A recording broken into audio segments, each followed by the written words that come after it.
Happy holidays from Bloodbath and beyond. Today we review Sint. Cookies and milk aren't gonna save you this year. Written and directed by Dick Maas, starring Egbert Jan Weeber, Bert Luppes, Caro Lenssen, and Hoop Stappel. Now that I'm done butchering Dutch names, this movie's about the legend of Saint Nicholas, who comes around on December 5th when there's a full moon to kidnap children, take virgins, and pillage the land. Back in the day, a young Gort saw his family murdered by Saint Nicholas and his gang of Black Pete's. And now it's present day, he's a cop, and he needs to protect Amsterdam from Saint Nicholas. This is a recommendation from Mr. Awesome over on Patreon. This is one of those movies that is always on a top 10 list of like must-see horror movies that revolve around Christmas. And for good reason, because it's a different take on Santa Claus, but in this case it's Saint Nick just killing a bunch of people. So thank you, Mr. Awesome, for recommending this. I'm glad we're finally doing a proper review of it. What do we like? I love the history and lore that surrounds this film. Whenever you take something that is real, not to say that Saint Nicholas is real, this is something that isn't just made up by Dick Maas. This is actually something that people have believed since like 400 AD. And the fact that there's truth behind it, or what we're supposed to believe is truth, is great. This is one of those situations where it's like, yeah, if this was real and this is actually happening, how cool is that? But like, not an I hope it doesn't happen to us cool. It's not that cool. He's literally like killing children, John. Kidnapping. We don't know what he does to the kids. Well, someone's killing them because I'm pretty sure a boat of at least 300 children died. That was due to Gort and Frank. We are gonna talk spoilers, but this is the kind of movie, there's not much to spoil. Like, it's a killer Saint Nick running around killing people. So like, what we show isn't going to ruin the movie for you. But in saying that, I think that Saint Nicholas looks badass as hell. Back in the day, he got burnt up because the town was sick of having to like bend to Saint Nicholas's demands. So they burnt down his boat. So when he comes back, he's all like charred up. All of his Black Pete's are literally like burnt to a crisp, and they're running around killing people. And they all look great. All of the practical effects that accompany the kills look fantastic as well.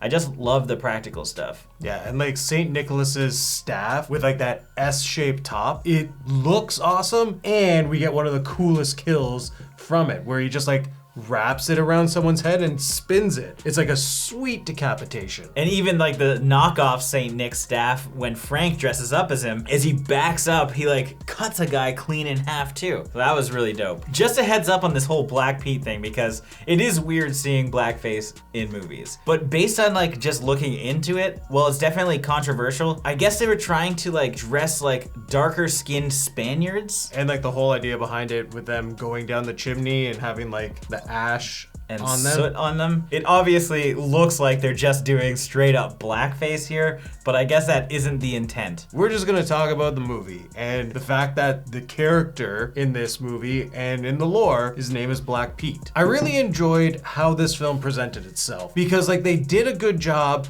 building up tension before Black Pete and like Saint Nicholas would attack everyone. You had all those really cool like low angle and Dutch angle shots. Go figure. It's an Amsterdam movie. It's very nicely shot when they're trying to like give you these genuine jump scares. I think one of my favorites is when the kid like draws a little happy face on the window. Well, it isn't like a huge jump scare. It is pretty good. But yeah, the production value of this film is fantastic. All the shots look great, and they even try a lot of interesting stuff, from even like the camera just high above when there's like a car chase or something, or even just like a camera mounted on certain things while action's happening. It just looks really great. And I like the action sequences because we have a pretty cool kind of a chase scene with like cops trying to follow friggin' Saint Nicholas while he's going crazy on top of roofs, riding his little white horse, his undead white horse that has like scars and burns as well. Like, it's crazy. They're just like trampling over everything. And they even destroy that one set when those two men are just having some cheese. They didn't even give a fuck. Those guys are cool as cucumbers. Or when the horse like fell on the cop car, just like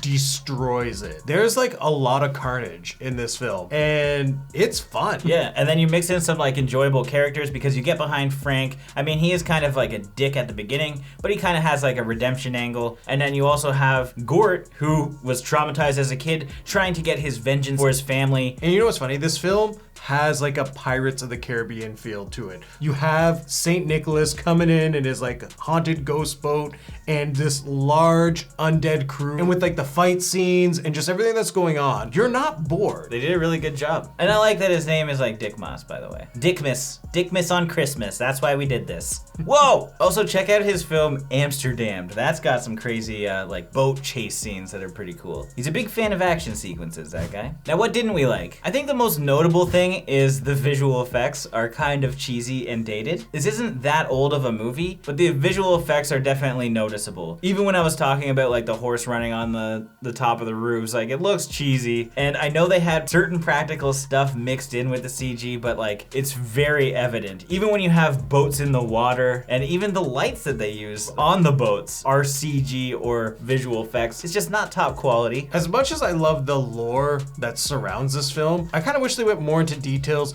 with the backstory and how this is all going to play out. Because we're not from the Netherlands, I had to Wikipedia. What's a black Pete? Yeah, the second those two guys are painting their faces, we pause the movie and we're like, hold up. Like, this isn't intended for a North American audience, so it's hard to like find the finer details in the history behind it, because they just skim it because they're like, yeah, you know. Everybody knows. Just like when we do like a Christmas movie here, it's like, oh, well, this is our tradition, so like, yeah, like the world should know. But if you're like in Japan, maybe you're not as familiar with Santa Claus, then it might be like, what the fuck is this? We're just like, oh, we're just skipping the thing. So a guy just comes with a bag and gives gifts to everyone. So they do gloss over some stuff that you're just supposed to know. And that's not the film's fault. It's our fault for being ignorant to other traditions. I do wish that some of like the characters had bigger parts, specifically the women in this movie. The women don't really have a role other than being the girlfriend of Frank. Their main purpose is to like be girlfriends, or at the very end, like we finally get to see Lisa and she's just like,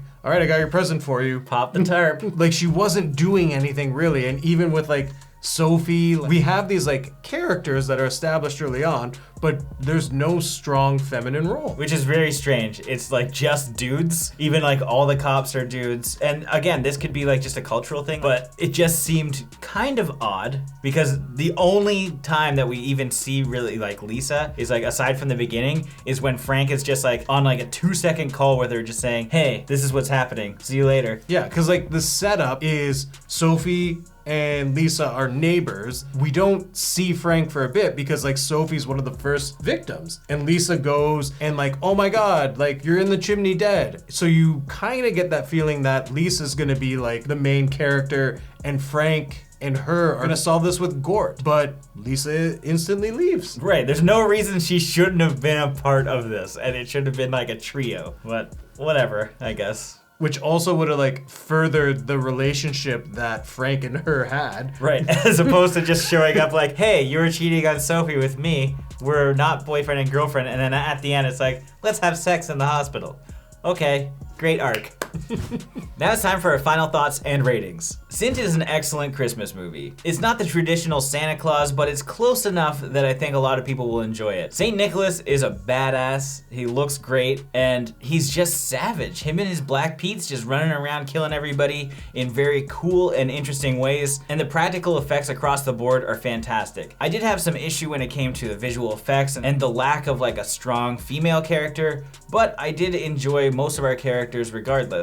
If you haven't seen this film, I would recommend it, especially if you're like a fan of something like Rare Exports, which just has like a different twist on the holiday horror, and you're sick of watching Krampus movies. So I'm gonna give this 4 Go-Go Gadget Gorts out of 5. I really had a good time watching Sint. I like the idea that they've taken something that people celebrate and turn him into this like crazed killer. I really like the look of St. Nicholas, and I liked how this film was shot. It had a great production value to it, and it brought a good pacing as well that I wasn't bored from beginning to end. However, I would have appreciated more details. You can understand what is going on, but it would have been cooler to just have a full explanation or something to explain what could possibly happen next. I would love a sequel. So with that being said, I'm gonna give this film 4 dicks in a box out of 5. As always, thank you for watching. Like this video and comment below with your thoughts on the film if you've seen it. If you haven't and you do want to check it out, links are in the description. And if it's your first time here, make sure you subscribe to the channel to stay up to date with everything Bloodbath and beyond.